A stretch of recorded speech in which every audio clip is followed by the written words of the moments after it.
So we just saw the same volume calculated in two different ways. Once using shells, once using washers. We got the same answer both ways. So the question is, it's a valid question. Why do we have both methods? What's the point of having both methods?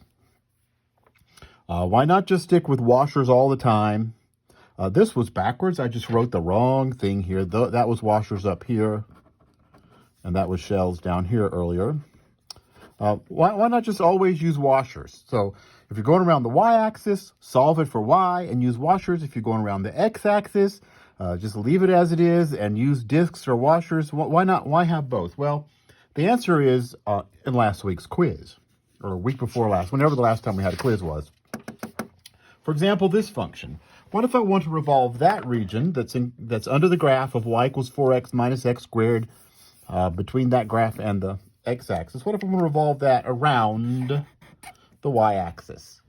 If I take a look at that and if I try to use a horizontal rectangle so that I can use discs or washers and try to use this horizontal rectangle, I run into problems. Now, it is possible, and I think I probably showed you this last week. It is possible to solve that.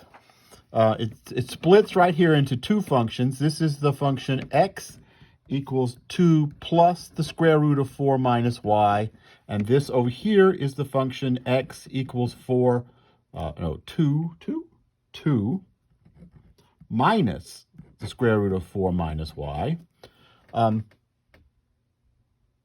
That's ugly, right? And you notice that if I try to use discs, if I try to use washers here,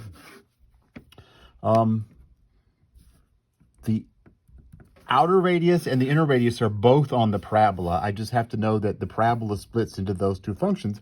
It is a whole lot easier to do this one by looking at a vertical rectangle.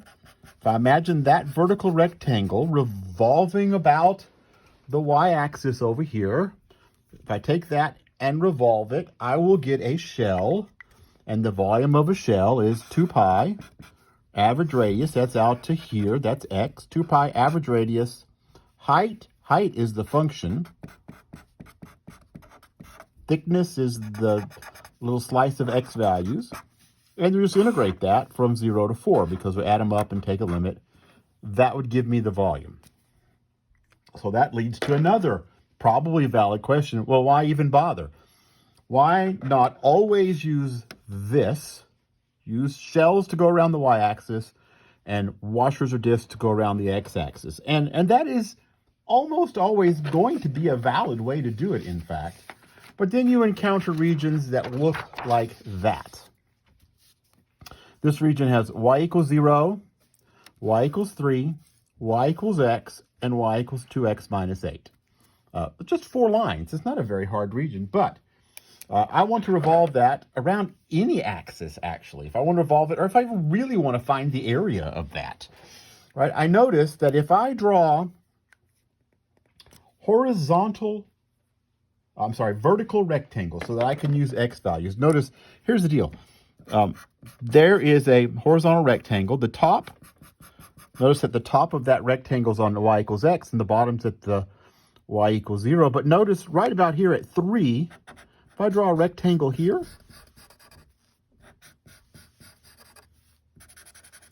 the top's on 3, not on x. Top's on y equals 3, and the bottom's on y equals 0. And if I come over here, the top is still on 3, but the bottom is on y equals 2x minus 8. That gives me, I have to split it in order to work that problem. This rectangle, it's not a rectangle, this region has to be split into 3 separate regions. This region here, from 0 to 3, the region from 3 to 4, and the region from 4 to, that's actually 5.5. We're not going to talk about how I got that, but if, however, I decide to switch my point of view, if I'm rotating around any axis, let's say I'm rotating around the x-axis or I'm rotating around the y-axis, it doesn't matter.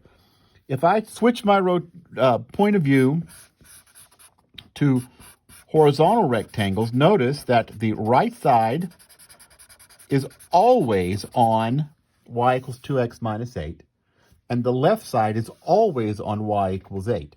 So if I wanted to find the area of that, I could just find the area of that rectangle, right? I would switch to y. This would become x equals y. This becomes x equals y plus 8 over 2. The table is being bumped by my cat. Sorry for the moving camera. So if I want to, let's just say I want to go around the y-axis here. To go around the y-axis, if I revolve that thing around the y-axis,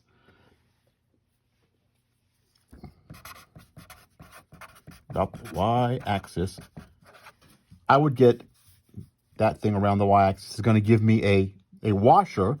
And so it's pi outer radius squared. The outer radius is this line from here all the way over to there. That line is y plus 8 over 2 squared minus inner radius squared. Inner radius is from here to there. That's, was x equals now, y equals x, now it's x equals y, minus y squared dy, and integrate that from y is 0 to y is 3.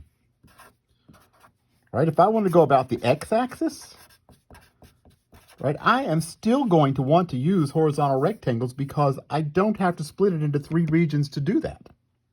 I'm still going to want to use horizontal rectangles. So about the y-axis, imagine that going about the y-axis, I'm sorry, x-axis, that's going to make a shell. That around this axis would make a shell, and the volume would be 2 pi, average radius from here to there. That is y.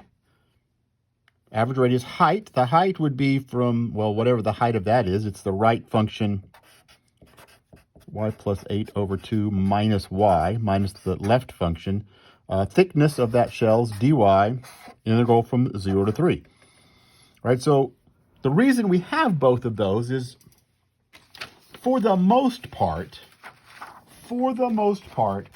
you can count on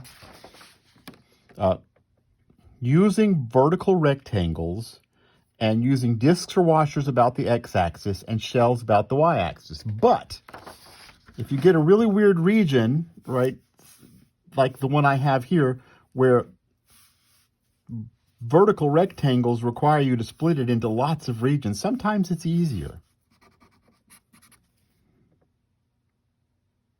Sometimes it's just easier. Now, sometimes it is impossible. Like here, I could solve for what x and y are.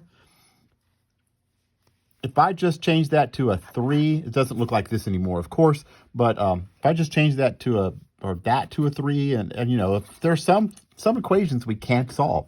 So we have to have both methods. And which one do we use depends on which one is more expedient, which one is easier to deal with.